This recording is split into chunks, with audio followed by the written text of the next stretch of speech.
ಕೆಲವು ದಿನಗಳಿಂದ ನೀವು ಕೂಡ ಗಮನಿಸಿದಿರಿ ಅಂದ್ಕೊಳ್ತೀನಿ. ಮುಂಚೆ ಮಾರ್ಕೆಟಿಗೆ ಹೋಗಬೇಕು, ಹೊರಗಡೆ ಹೋಗಬೇಕು ಅಂದರೆ ಪರ್ಸ್ ಇಟ್ಕೊಂಡು ಹೋಗಬೇಕಾಗಿಲ್ಲ, ಡೆಬಿಟ್ ಕಾರ್ಡು ಕ್ರೆಡಿಟ್ ಕಾರ್ಡ್ ಇಟ್ಕೊಂಡು ಹೋಗಬೇಕಾಗಿಲ್ಲ, ವ್ಯಾಲೆಟ್ ಇಟ್ಕೊಂಡು ಹೋಗಬೇಕಾಗಿಲ್ಲ, ಮೊಬೈಲ್ ಒಂದಿದ್ರೆ ಸಾಕು. UPIಗೆ ಕನೆಕ್ಟ್ ಆಗಿರುವ ಮೊಬೈಲ್ ಒಂದಿದ್ರೆ ಸಾಕು. ಏನನ್ನ ಖರೀದಿ ಮಾಡಿ ಎಷ್ಟು ಸಣ್ಣ ಮೊತ್ತವಾದರೂ Google pay, PhonePe, UPI ಮೂಲಕ ಪೇ ಮಾಡಿ ಬರ್ತೀವಿ ಅಂತ ಹೋಗ್ತಾ ಇದ್ವಿ. ಈಗ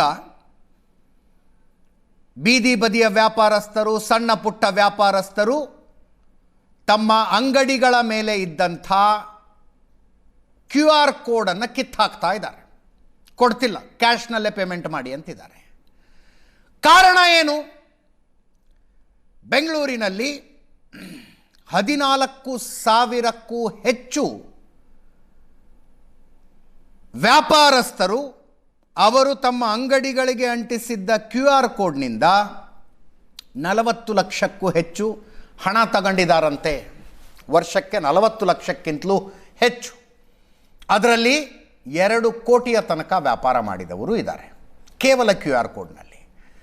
ಅವರುಗಳಿಗೆ ರಾಜ್ಯ ವಾಣಿಜ್ಯ ತೆರಿಗೆ ಇಲಾಖೆಯಿಂದ ನೋಟಿಸ್ ಕೊಡಲಾಗಿದೆ. ನಿಮ್ಮ ವ್ಯಾಪಾರದ ಡೀಟೇಲ್ಸ್ ಕೊಡಿ, ಟ್ಯಾಕ್ಸ್ ಕಟ್ಟಬೇಕಾಗತ್ತೆ ಅಂತ ಹೇಳಿದ್ದಾರೆ. ಹಿಂಗಾದರೆ ನಮಗೆ ಆನ್ಲೈನ್ ಪೇಮೆಂಟಿನ ಸಹವಾಸನೆ ಬೇಡ ಅಂತಿದ್ದಾರೆ ಅವರು. UPI ಡಿಜಿಟಲ್ ಟ್ರಾನ್ಸಾಕ್ಷನ್ ಭಾರತದ ಮಹತ್ವಾಕಾಂಕ್ಷೆಗಳ ಪೈಕಿ ಒಂದು. ಅದರಲ್ಲಿ ಭಾರತ ಅಸಾಧ್ಯ ಅನ್ನಿಸಿದ್ದನ್ನು ಸಾಧಿಸಿ ತೋರಿಸಿದೆ. ತೆರಿಗೆ ಅಧಿಕಾರಿಗಳ ಕಿರುಕುಳದಿಂದಾಗಿ ಆ ಭಾರತದ ಮಹತ್ವಾಕಾಂಕ್ಷೆಗೆ ಹೊಡೆತ ಬೀಳುತ್ತಾ ಅನ್ನೋದು ಒಂದು. ಇನ್ನೊಂದು, 40 ಲಕ್ಷಕ್ಕಿಂತ ಹೆಚ್ಚು ವ್ಯಾಪಾರ ಮಾಡಿಯೂ ಟ್ಯಾಕ್ಸ್ ಬ್ರಾಕೆಟ್ನಲ್ಲಿ ಬರದೇ ಹೋದ್ರೆ ಏನು ಅನ್ನೋದು ಇನ್ನೊಂದು ಪ್ರಶ್ನೆ. ಇದೇ ವಿಷಯದ ಬಗ್ಗೆ ಇವತ್ತು ಚರ್ಚೆ ಮಾಡ್ತೀವಿ. ಹಲವು ಜನ ಗಣ್ಯರು ನಮ್ಮ ಜೊತೆಗಿರ್ತಾರೆ. ನನ್ನ ಕೊಲೀಗ ಪ್ರಶಾಂತ್ ನಾಥ್ ಇದ್ದಾರೆ. ಪ್ರಶಾಂತ್, ಕಾರ್ಯಕ್ರಮಕ್ಕೆ ಸ್ವಾಗತ. ರವಿ ಶೆಟ್ಟಿ ಕಾರ್ಮಿಕ ಪರಿಷತ್ನ ಅಧ್ಯಕ್ಷರು ನಮ್ಮ ಜೊತೆಗಿದ್ದಾರೆ. ಅರುಣ್ ಪರಮೇಶ್ವರ್ ವ್ಯಾಪಾರಿ ನಮ್ಮ ಜೊತೆಗಿದ್ದಾರೆ. ಪ್ರಶಾಂತ್ GS BJP ಆರ್ಥಿಕ ಪ್ರಕೋಷ್ಠದವರು ನಮ್ಮ ಜೊತೆಗಿದ್ದಾರೆ. 3 ಜನರು ಕಾರ್ಯಕ್ರಮಕ್ಕೆ ಸ್ವಾಗತ. ನಂದನ್ ಕಶ್ಯಪ್ ಕಾಂಗ್ರೆಸ್ ವಕ್ತಾರರು ಕೆಲವೇ ಕ್ಷಣಗಳಲ್ಲಿ ನಮ್ಮನ್ನು ಜಾಯ್ನ್ ಆಗ್ತಾರೆ. TNC ಶ್ರೀಧರ್ ಆದಾಯ ತೆರಿಗೆ ನಿವೃತ್ತ ಅಧಿಕಾರಿ ನಮ್ಮನ್ನು ಇಂಗ್ಲೆಂಡ್ನಿಂದ ಜಾಯ್ನ್ ಆಗ್ತಾ ಇದ್ದಾರೆ. ಅಚ್ಚ ಕನ್ನಡಿಗರು ಅಲ್ಲಿಗೆ ಹೋಗಿದ್ದಾರೆ, ಅಲ್ಲಿಂದಾನೇ ನಮ್ಮ ಜೊತೆಗೆ ನೇರ ಸಂಪರ್ಕಕ್ಕೆ ಬರ್ತಾ ಇದ್ದಾರೆ. Thanks to technology. ನಮಸ್ಕಾರ ಶ್ರೀಧರ್ ಸರ್. ನಮಸ್ಕಾರ. ಎಸ್, ಪ್ರಶಾಂತ್ ನಾಥೋಯಿಂದಾನೇ ಚರ್ಚೆ ಶುರು ಮಾಡ್ತೀನಿ. Prashanth, we are consumers, not experts in this. 2 ಪ್ರಶ್ನೆಗಳಿದಾವೆ. ಒಂದು, ಡಿಜಿಟಲ್ ಟ್ರಾನ್ಸಾಕ್ಷನಲ್ಲಿ ಭಾರತ ಉತ್ತುಂಗಕ್ಕೆ ಏರಬೇಕು ಅನ್ನುವಂಥದ್ದು. UPI highest used mode of transaction today, ಅದಕ್ಕೆ ಹೆಮ್ಮೆ ಇದೆ. ಅದರ ಜೊತೆಗೆ 40 ಲಕ್ಷ ವ್ಯಾಪಾರ ಮಾಡಿದ್ದೀರಿ, ತೆರಿಗೆ ಕಟ್ಟಿ ಅಂತ ನೋಟಿಸ್ ಬಂದಾಗ ಅವ್ರೇನು ಭಾಳ ಓದ್ಕೊಂಡವರು, ಚಾರ್ಟರ್ಡ್ ಅಕೌಂಟೆಂಟ್ನ ಇಟ್ಕೊಂಡಿರುವಂಥ ವ್ಯಾಪಾರಿಗಳು ಆಗಿರೋದಿಲ್ಲ, ಗಾಬರಿ ಆಗಿದ್ದಾರೆ ಸಹಜವಾಗಿ. ಒಂದು ಮಧ್ಯಮ ಮಾರ್ಗ ಹುಡುಕಬೇಕಾಗಿದೆ. ಇದು ನೋಡಿ, ನಾನೇನು ಅಂದರೆ ತುಂಬ ಟ್ಯಾಕ್ಸ್ ಎಕ್ಸ್ಪರ್ಟ್ ಅಲ್ಲ.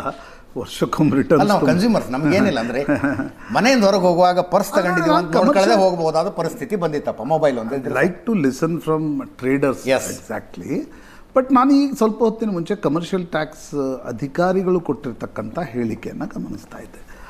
ಅವರು ಇಡೀ ಪ್ರಕರಣದಲ್ಲಿ ಹೇಳ್ತಾ ಇರೋದೇನು ಅಂತಂದರೆ, ಯಾಕಂದರೆ ಅವರ ಪ್ರತಿನಿಧಿ ಇಲ್ಲ ಅಂತ ನಾನು ಅವ್ರ ಹೇಳಿಕೆ ಹೇಳ್ತಿದ್ದೀನಿ.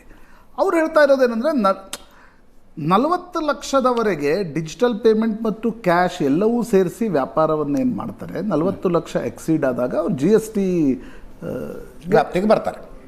GSTಗೆ ನೀವು ಅವರು ರಿಜಿಸ್ಟ್ರೇಷನ್ ಮಾಡ್ಕೋಬೇಕು ಅಂತಕ್ಕಂಥದ್ದಿದೆ.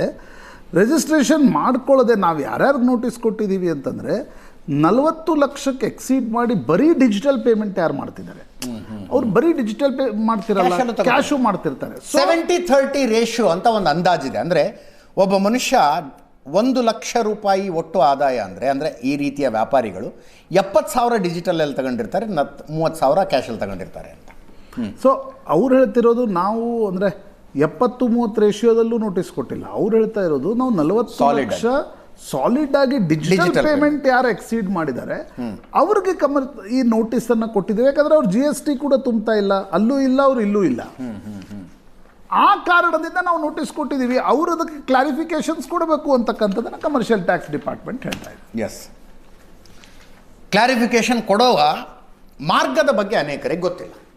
ಈಗ ಯಾವ್ಯಾವ ಮಾದರಿಯ ವ್ಯಾಪಾರಸ್ಥರು ಇಷ್ಟು ವ್ಯಾಪಾರ ಮಾಡಿದ್ದಾರೆ ಅಂತ ಚೆಕ್ ಮಾಡಿದ್ರೆ ಬೀದಿ ಬದಿಯಲ್ಲಿ ಚಾಟ್ಸ್ ಅಂಗಡಿ, ತಳ್ಳುವ ಗಾಡಿಯಲ್ಲಿ ಚಾಟ್ ಅಂಗಡಿ ಇಟ್ಕೊಂಡವರಿಂದ ಹಿಡಿದು ಕಾಂಡಿಮೆಂಟ್ಸ್ ಇಟ್ಕೊಂಡವ್ರ ತನಕ ಇದ್ದಾರೆ ಇದರಲ್ಲಿ. ಬೇರೆ ಬೇರೆ ಸ್ವರೂಪದ ವ್ಯಾಪಾರ ಮಾಡುವಂಥವ್ರು.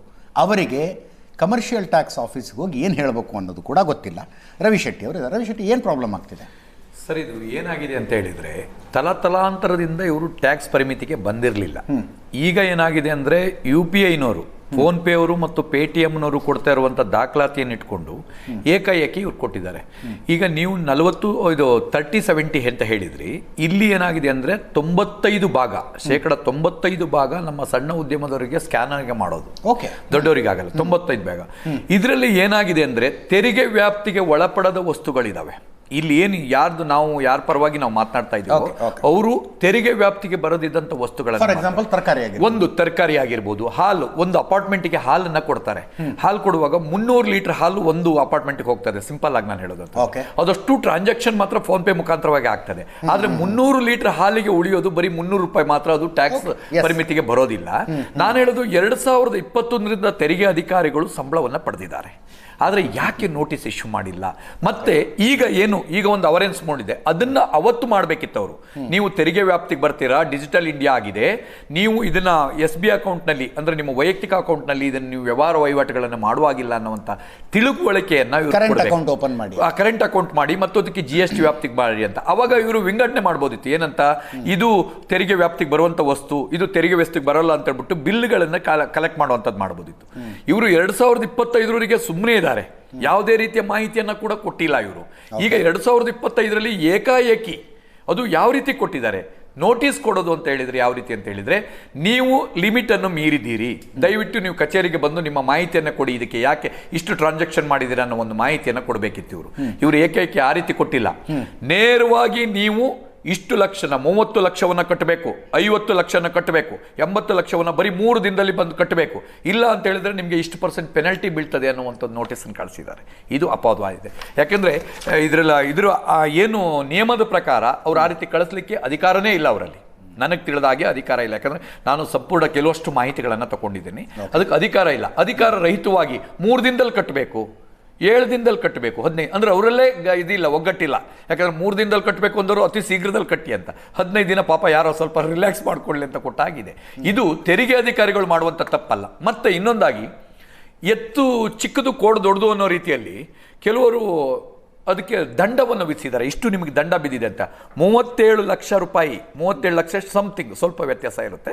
37 ಲಕ್ಷ ರೂಪಾಯಿಯ ಟ್ಯಾಕ್ಸ್. ಎಷ್ಟು ವರ್ಷದವರು? 4 ವರ್ಷ, 21ರಿಂದ 25ವರೆಗೆ. ಅದು ಏನು 37 ಲಕ್ಷದ ಟ್ಯಾಕ್ಸಿಗೆ 1,40,00,000 ಇಂಟ್ರೆಸ್ಟ್ ಅಂತ ಹಾಕಿದ್ದಾರೆ. ಅದು ನನ್ನ ಹತ್ರ ಇದೆ, ನಾನು ಮಾಧ್ಯಮದವರಿಗೆ ಕೂಡ ಕೊಟ್ಟಿದ್ದೀನಿ ನಾನು. ಅದು ಏನಾಗಿದೆ ಅಂತ ಹೇಳಿದ್ರೆ ಅದು ಸಂಪೂರ್ಣ ಇಲ್ಲಿಗಲ್.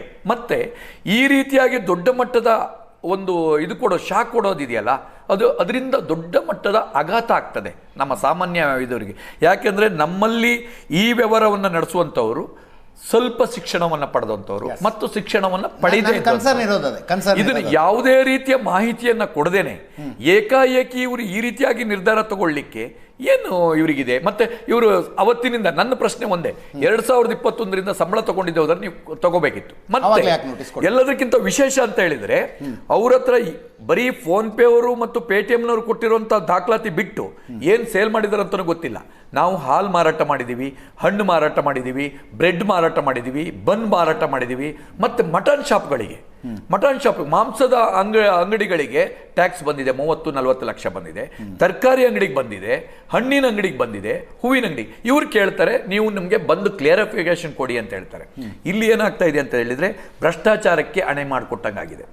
ಈಗ ಕ್ಲಾರಿಫಿಕೇಶನ್ ಕೊಡಿ ಅಂತಾನು ಒಂದಷ್ಟು ನೋಟಿಸ್ ಬಂದಿದ್ದಾವೆ. ಅಲ್ಲ, ಈಗ ಮೊನ್ನೆ ನಾವೆಲ್ಲ ಧ್ವನಿ ಎತ್ತಿದ ನಂತರ ಆ ರೀತಿ ಬಂದಿದೆ. ಹೇಳ್ತಾರೆ ಈಗಾಗಲೇ ದಲ್ಲಾಳಿಗಳ ಸಂಖ್ಯೆ ಜಾಸ್ತಿ ಆಗ್ತಾ ಇದೆ. ಏನಂತ, ಸರಿ ಮಾಡಿಸ್ಕೊಡ್ತೀನಿ ನಾನು, ಇಷ್ಟು ಕೊಡು. ಪಾಪ ಇವ್ರಿಗೆ ಬಾಡಿಗೆ ಕಟ್ತೇನೆ ಎಷ್ಟೋ ಒದ್ದಾಡ್ತಾ ಇದ್ದಾರೆ. ಇವರನ್ನ ಚಿಲ್ಲರೆ ಅಂಗಡಿಗಳು ಅಂತ ಕರೀತಾರೆ.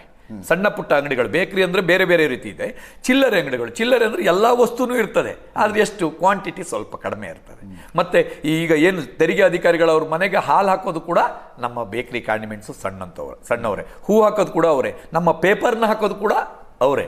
ಅದನ್ನೆಲ್ಲದನ್ನೂ ಕೂಡ ಸ್ಕ್ಯಾನೇ ಆಗೋದು. ಈಗ ಅವರ ಅಧಿಕಾರಿಗಳು ಕೂಡ ಅವರು ಸ್ಕ್ಯಾನ್ ಮಾಡೇ ಕಳಿಸುವಂಥದ್ದು.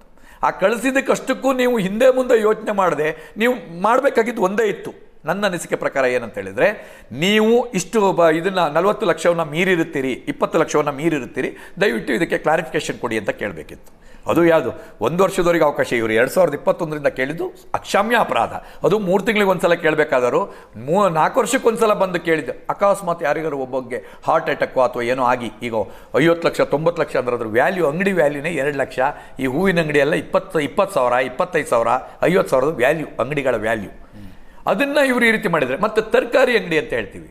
ತರಕಾರಿ ಮದುವೆ ಮನೆಗೆ, ಯಾವುದೋ ಒಂದು ಮದುವೆ ಮನೆಗೆ ಐಟಮ್ಗಳನ್ನು ತಂದು ಹಾಕ್ತಾರೆ. KG ಮೇಲೆ ₹1 ಇಟ್ಕೊಂಡು ಹಾಕ್ತಾರೆ ಅಥವಾ ₹2 ಇಟ್ಕೊಂಡು ಹಾಕ್ತಾರೆ. ನೀವು ಅದನ್ನೆಲ್ಲದನ್ನೂ ಸೇರಿ ಟ್ರಾನ್ಸಾಕ್ಷನ್ ಇಷ್ಟು ದೊಡ್ಡದು ಮಾಡಿದಿರಿ. ಯಾಕಂದರೆ ಈಗಷ್ಟೇ ನಾನು ತೆರಿಗೆ ಆಯುಕ್ತರನ್ನು ಭೇಟಿಯಾದ ಮಾತನಾಡಿದಾಗ ಅವ್ರು ಹೇಳ್ತಾರೆ, ಶೆಟ್ರೆ 2 ಕೋಟಿ ವ್ಯವಹಾರ ಮಾಡಿದವ್ರನ್ನೆಲ್ಲ ಬಿಡೋಕ್ಕಾಗುತ್ತೇನ್ರಿ? ಹೌದು ಸ್ವಾಮಿ, ನಿಮ್ಮ ಬಿಲ್ಡಿಂಗ್ನಲ್ಲಿ ಎಷ್ಟು ಮನೆ ಇದೆ ಅಷ್ಟು ಮನೆಗೆ ಹಾಲು ಹಾಕೋದು ನಾವು. ಅಟ್ಲೀಸ್ಟ್ ಒಂದು 300 ಲೀಟರ್ ಹಾಲನ್ನ ಹಾಕ್ತೀನಿ. ನಿಮ್ಮ ಮನೆ 300 ಮನೆ ಇದೆ ಅಂದ್ಕೊಳ್ಳೋಣ, ನಿಮ್ಮ ಅಪಾರ್ಟ್ಮೆಂಟ್. ಹಾಂ, 300 ಮನೆಗೆ ನಾನು 10 ಇಳಿದು ಹಾಲು ಹಾಕಿದ್ದಕ್ಕೆ ನನಗೆ ಸಿಗೋದು ಬರೀ ₹300. ಆದರೆ ಟ್ರಾನ್ಸಾಕ್ಷನ್ ಎಷ್ಟಾಯಿತು? 300 ಮನೆಗೆ ಅದು ₹52 ಅಂತೆ, 1 ಲೀಟ್ರ್ ಅಂತೆ. 300 ಲೀಟ್ರಿಗೆ ಲೆಕ್ಕ ಹಾಕಿದರೆ ಎಷ್ಟಾಗುತ್ತೆ? ಅಷ್ಟಾಗುತ್ತೆ. ನೀವು ಅದನ್ನು ತಗೊಂಡು ನಮ್ಗೆ ಈ ರೀತಿ ಕೊಟ್ಟಿದ್ದೀರ ಸ್ವಾಮಿ. ನೀವು ಮತ್ತೆ ನಾವೆಲ್ಲಾದರೂ ತೆರಿಗೆಯನ್ನು ಪಾವತಿ ಮಾಡ್ತಾ ಇದ್ದು ಹಿಂದೆ ತೆರಿಗೆದಾರರಾಗಿ ನಾವು ತೆರಿಗೆಯನ್ನು ಕಟ್ಟದೇ ಇದ್ದಿದ್ದೇ ಹೋದರೆ ನೀವು ನೋಟಿಸ್ ಮೇಲೆ ನೋಟಿಸ್ ಕಳಿಸಿ, ದಂಡದ ಮೇಲೆ ದಂಡ ಹಾಕಿ, ನಮ್ದೇನು ಅಬ್ಜೆಕ್ಷನ್ ಇಲ್ಲ. ಆದರೆ ಇಂಥ ಒಂದು ಸಣ್ಣ ಉದ್ದಿಮೆದಾರರಿಗೆ ನೀವು ಈ ರೀತಿ ಹೊಡೆದಿರೋದಿದೆಯಲ್ಲ, ಭಾಳ ಹೊಟ್ಟೆ ಮೇಲೆ ಹೊಡೆದಂಗಾಗಿದೆ.